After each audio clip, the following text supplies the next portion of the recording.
화장품 시장에서 진실과 가장 동떨어진 것이 무엇일까요? 많은 분들이 고가 화장품 마케팅이라고 하겠지만 이것은 그나마 고가일 뿐이지 피부에 해는 끼치지는 않습니다. 그러나 세안제는 쓰면 쓸수록 피부 노화를 촉진하는 지름길입니다. 안녕하세요. 화장품회사 대표인데 화장품에 대한 신랄한 비판을 하는 윤석찬입니다. 현재 화장품 시장은 포화 상태입니다. 그중 보습제는 화장품 시장의 기본인데요. 두세 개의 보습제만 있다면 피부를 보호하는 역할을 하는데 모자라지 않습니다. 5년 전에 이 채널에 올린 영상인데요. 당시 직원으로 근무했던 신나영 님이 제가 제공한 컨텐츠를 바탕으로 식용유가 최고의 화장품이다라는 말을 하고 있습니다. 솔직히 피부를 보호하고 노화를 더디게 하는 역할은 식물성 오일이나 바셀린이 더 좋습니다. 이렇게 저는 화장품의 역할과 한계를 많은 분들께 퍼뜨리고 있는데요. 여러분, 화장품 회사들은 어떻게 성장하고 어떻게 생존할까요? 술집 옆에 약국, 담배가게 옆에 병원이 반복되는 것처럼 색조 화장품을 팔고 그것을 지우는 세안제를 통해 생존하고 성장하고 있습니다. 색조 화장품은 파데, 프라이머, 컨실러, 비비, 쿠션 등 가지수를 늘려가고 있고요. 세안제는 클렌징 워터, 클렌징 밀크, 오일 클렌징, 거품 클렌징, 크림 클렌징 등으로 역시 가지수가 늘어나고 있습니다. 주목해야 할 것은 색조나 세안제 모두 피부에 도움되지 않는 아이템이라는 것입니다. 이것을 이번 기회에 확실히 아셔야만 피부 관리를 하는데 도움이 됩니다. 근데 다음에 말씀드리는 두 가지 마케팅을 통해 이것을 희석하거나 감추려고 합니다. 첫째, 피부 관리는 깨끗한 세안으로부터 라는 문구를 내세우고요. 둘째, 피지가 피부를 보호하고 노화를 더디게 하는 사실을 감추고 제거해야 할 더러운 물질로 낙인 찍습니다. 그런 다음 각종 매체나 SNS에 연예인이나 인플루언서 등을 통해 화장하고 지우는 영상을 무한 반복합니다. 피지를 제거해야 할 대상으로 그리고 여드름을 일으키는 대상으로 바꿔놓아야 세안제를 더 많이 팔 수 있기 때문입니다.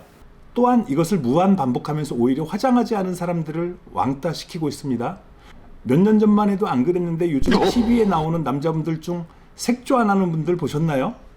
거의 모두 화장을 하고 있습니다. 지금 제 얼굴에 화장을 해보겠습니다.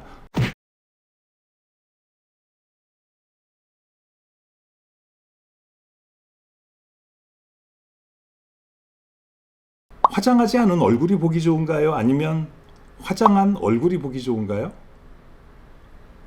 색조를 모든 사람들에게 권하는 이유는 무엇일까요? 다른 이유는 없고요. 색조를 더 팔려고 하는 상술이고요. 무엇보다도 색조를 지우는 세안제를 더 많이 팔려고 하는 상술 때문입니다. 그럼 지금부터는 세안제를 사용하면 안 좋은 점 두 가지입니다. 세안제에는 계면활성제가 들어가는데요. 이 계면활성제는 피부 노폐물을 닦아내면서 동시에 피부 장벽을 튼튼히 하는 장벽간 지질도 함께 제거합니다. 이 장벽간 지질이 제거되면 벽돌과 시멘트처럼 단단하게 고정된 피부 장벽이 훼손되어 흐물흐물해지게 되고요. 그러면서 수분 증발이 많이 그리고 빨리 됩니다. 수분 증발이 되면은 건포도처럼 주름지고 칙칙해집니다. 그래서 세안제를 사용하면 10년 더 늙어진다고 하는 것입니다. 세안제가 안 좋은 또 하나 이유입니다.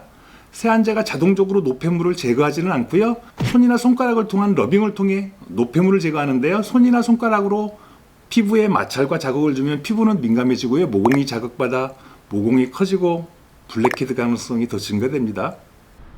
그럼 어떤 방법으로 세안을 해야 할까요? 첫째, 세안제가 피부를 해치고 늙게 하는 주범이라는 인식을 가져야 합니다.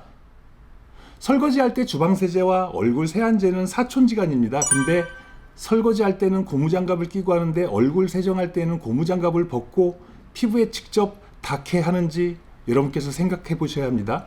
결론은 세안제 사용 총량을 무조건 줄여야 피부가 건강해지고 노화를 더디게 할 수 있습니다. 둘째, 아침 물 세안입니다. 효과적인 노폐물 제거를 위해서는 세안제를 안 쓸 수는 없는데요. 대신 아침만이라도 세안제를 피하시고 아침 물 세안을 실천해야 합니다.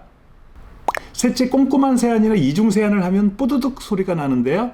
뽀드득한 소리가 나는 것은 피부 보호막 역할을 하는 피지막이 모조리 제거되었다는 의미입니다. 자극 있는 음식과 음주로 위가 빵꾸 나서 염증이나 궤양이 난 것과 같은 상황인데요. 세안하면서 손이나 손가락으로 세게 러빙하시면 안 되고요. 부드럽게 자극 없이 러빙해야 합니다. 넷째, 자극 없이 부드럽게 세안하려고 하면 거의 모든 분들이 덜 닦인 느낌이라고 하고요. 찝찝해합니다. 근데 부드럽게 세안하고 물 세안하다 보면 당장은 적응하기 힘든데요. 한 달 정도 있으면 적응됩니다.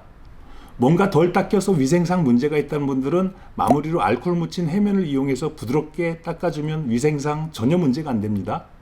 노화를 일으키고 피부를 민감하게 하는 세안제를 통한 뽀드득 세안은 절대로 피하셔야 합니다. 이렇게 피부에 좋은 세안 방법을 소개해 드렸는데요. 보습을 해준 다음 세안제를 통하여 뽀득하게 세안하는 것은 매일 병 주고 약 주고 하는 과정을 반복하는 것입니다. 오늘은 여기까지고요. 도움되셨다면 구독과 좋아요 중 하나만이라도 꼭 부탁드립니다. 감사합니다.